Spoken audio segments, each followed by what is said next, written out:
جناب محترم الافان شیخ صاحب ته چې هغوی ستاسو په وړاندې تماشه کې د قلمکارو د صحافیانو ښه تعداد دی. دې موضوع باندې خپل اظهار خیال وفرمایي جناب محترم الافان شیخ صاحب.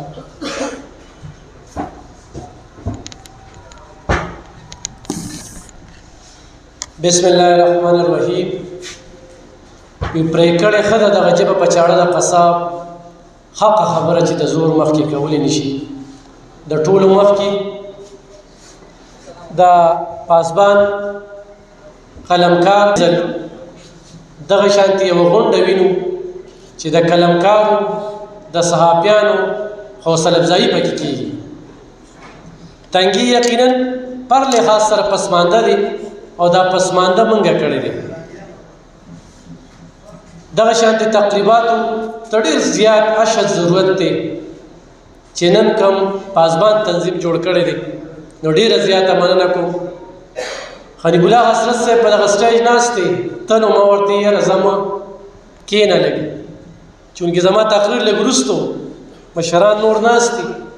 نو د هغوی په وجه باندې زما تقریر لږ رامخکې شو. ډېر ستر مشران چې کوم دی په دغه غونډه کې ناست دي. پروفیسر ادریس صاحب هم دی او عبدالغفار کاکا غالبا چې شته دی خو نشته، شته دی پکې. هر ماښام شي نو ماته کال کوي. نو زه ورته یم کاکا څه دي بجې به ستا تپوس مې کوم. نو ډېر سپینګیري چې په جرګو مرکو کې دغه تنظیمونه پوګې صادره چولي او کله یو محلې ته کله بلې محلې ته سیاست نه بلاتر چې کم دی د دوه کسو کور روغی. نو زه ستاینه کوم. په دغه سټیج موجود یم په صحافت او دلته کې زمونږ چې کوم ادیبان دي یا زمونږ شاعران دي ما ته مخې ته ناست دي، ډېر ملنګان دي او د ډېر وخت نه د دوی جدوجهد چې کوم دی کتابونه زمونږ په دغه تنګي کې دغه شاعرانو لیکلي دي. قلم قافله ده یا نور تنظیمونه دي. ما له ډېر نومونه په دې نه راځي چې په ډېرو غونډو کې ما ګډون نه دی کړی او ډېرو کې هغوی بلنه نه راکړې. ځکه زه خو دا په لومبني ځل په 22 کالو صحافت کې چې کوم دی دغه شانتې غونډه وینم چې د صحافیانو د ادیبانو د شاعرانو په درناوي کې را جوړه شوې ده. ما ته مخې ته هم ډېر تکړه صحافیان ناست دي او موږ سره ډېر مخکیني صحافي ظهیر محمد زی زه دلته وینم. موږ سره ناست دی محمود جان عمرزی دی، شهریار صاحب دی، جلال دی دلته کې جرنالیزم یې کړی دی، یحیی جان دلته کې چې په کومو وسایلو کې لګیا وي. ډېر ملګري به نورو خو نن زموږ د یو صحافي کلیزه وه احسان شیرپو، نو ډېر هلته کې چې کوم دی نو پاتې شو. موږ هم په دغه وجه باندې لیټ شو. ملګرو ما خنیب الله حسرت صاحب ولې ایثار کړ. زما ورور الحمدلله صوبهدار میجر ریټایر شو. کړومبني د دغه تنګي کالج نه چې کوم دی نو FEC کړې ده، وکیل خان نامې وه. زما پلار به دړې دې تنګي ته وړلې دلته کې به یې خرڅولې. خو دې خنیب الله حسرت صاحب دکان و دا زمونږ د 400 د ګلکرم حاجي صاحب سره څنګ په څنګ چې کوم دی نو دا صحافیو بیا د دوی چې کوم رورو بیا مټې ته لاړه. نو دا زمونږ په استادانو کې راځي. د سره چې مونږ کله کینو نو په سیاست ورسره خبرې نه کوو. خو احسان دا دی خو زما دا وروڼه نن هغه تعلیم یې کړی دی او مخکې تللی دي. نو اوس به هم د ده په کلونو مخکې چې کوم دی د په کاپۍ کې په مونږ باندې کاته وي،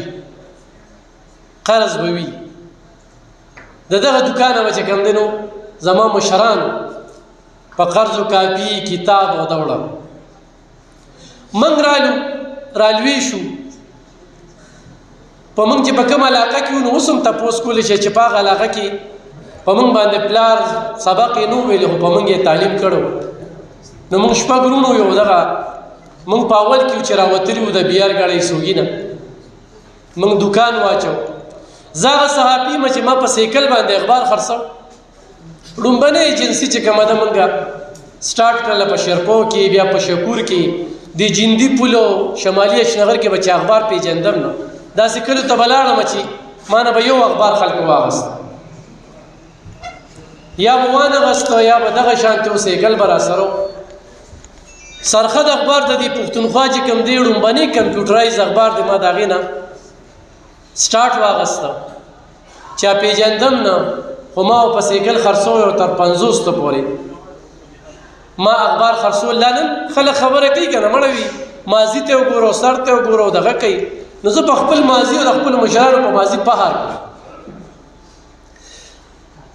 سخت انچرالي نو په دې سټیج باندې ډېر برملا وین چې په ټول پښتونخوا کې کم صحافیان دي خو زموږ سختي تیرې کړې وي یا زموږ برداشت کړې وي یا زموږ نقصانات یې چت کړې وي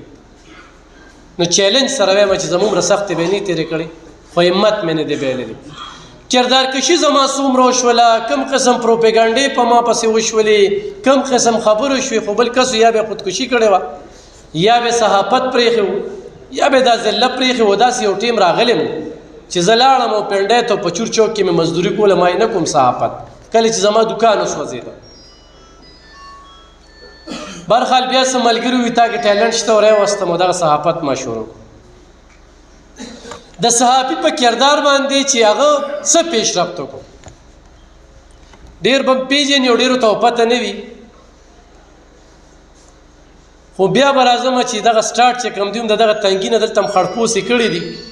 د دې ځای نه په خپل تنګي پهر کړ خو چې د مشرانو په دغه کې راځي نو هر انسان چې د ماضي کې د چې احسانات چې کوم دي نو هغه دغه مشر ناست ډېرو خلکو ته پته نه وه اني بولا حسرت صاحب په دغه سټیج ناست دی ډېرو مشرانو ته به اوس پته ولګي ملګرو د دغه صحافت په دغه کې دی وخت کې ما په دې 400 کې دا کومې خبرې چې کوم دا په میډیا باندې راځي شپېتو خاندانونو له مې د کور چابیانې ورکړي دي شپېتو خاندانونو له دلته کې دا سیاسي پارټۍ او دا کم چې په صوبه کې حکومت دی او یا په مرکز کې حکومت او د کورونو وعدې کړې وي نو دا چیلنج کوم چې ما خلکو له په خپله مې نه دی جوړ کړی خو خلکو را باندې اعتماد کړی دی د خلکو په ذریعه مې خلکو ته ورکړي دي په دغه تنګي کې په دې غلو کلي کې مې کوارټرې دي په دې 2 کالو کې ورغلی نه یم اوس هم چېرته ورتلی شي په تنګي کې د دونه لرې نه دی د تغبې خلکه پکې اوسېږي د باجوړ پکې اوسېږي د سوات پکې اوسېږي او د 400 پکې اوسېږي ویره په دې 2 کالو کې تاسو چېرته علب خان لیدلی دی راغلی دی کری در ناغستې ده اره میاشت وې درله څه راځي او خو نه راځي د بل نه غواړم خو هغه ځای ته وړم دا د صحافت کردار ده د خیر نه دی سوشل میډیا کردار ده په زرګو خلکو ته رانه سلایي مشینونه لاړل په دې جندي پل کې شهید کالوني ده په دې باندې مې یو بور کړی دی 1,40,000 روپۍ به خرچه راغله او چې کله بور وشو نو په هغې باندې م خیڼ پمپ لګو قدرتي تیوبه روانې شوې قدرتي 2 کاله د هغې نه قدرتي وبتلې هغه ځای کې مې کوارټرې دي خو چېرته لاړې وګورئ تپوس وکې 3 کاله وشو نه یم ورغلی یا هغه چې الف خان شیرپو یا په سیکل اخبار خرڅو یا آیسکریم خرڅول یا کباړ خرڅو یا د شیرپو په بازار کې گیا خرڅوله نن هم دغه دی احتساب تم تیار یم سار چیزم اکثر تیل په قرض واچو په جیب کې مې روپۍ هم نه وي ماښام چې راځم خپل کور ته ضمیر مې خوشحالي خو مرګ ته تیار یم مرګ ته تیار یم خو دغه صحافت خو ما سختې تېرې کړې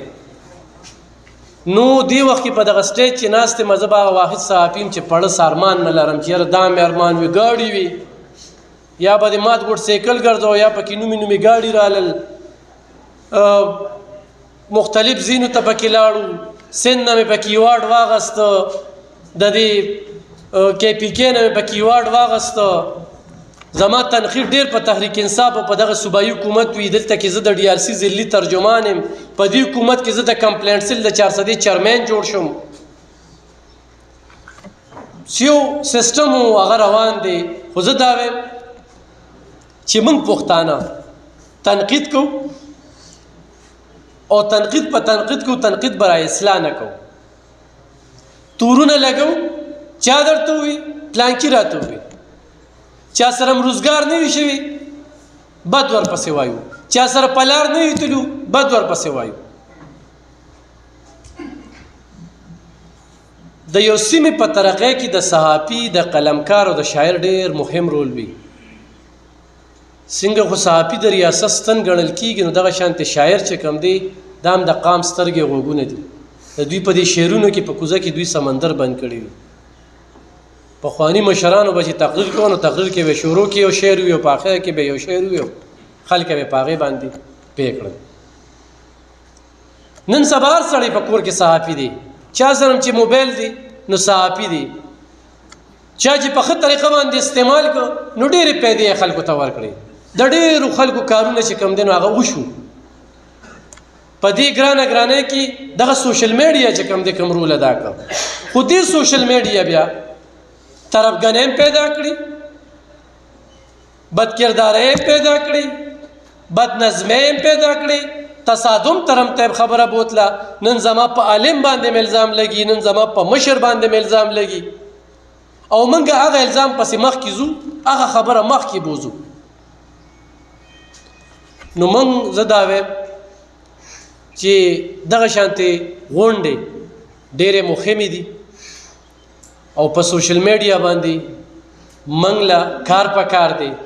د خلکو اصلاح پکار ده. سوشل میډیا زما په خیال ډېره بل طرف ته روانه ده او راتلونکي وخت کې همدغه سوشل میډیا زموږ په دې سیمه کې یو لوی تصادم پیدا کوي.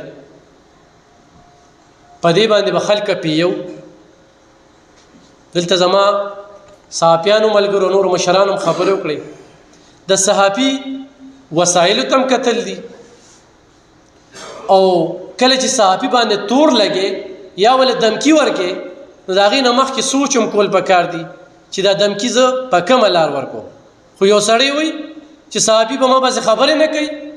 زما د اغلاګانې به چاته نه ښیي، نو دا د هغوی خمخیالي ده. دا د هغوی یو بېل سوچ دی، دا هغوی وچه بدماشي کوي. نو بدماشي نه چلی. بل خلکو کې دا خبره راوستل دي چې خبرې راځي چې په دلیل وکړو. منګه د دروغو بیانیې له او دروغو له چې کوم دی دومره مخه ورکړې ده چې هغې زموږ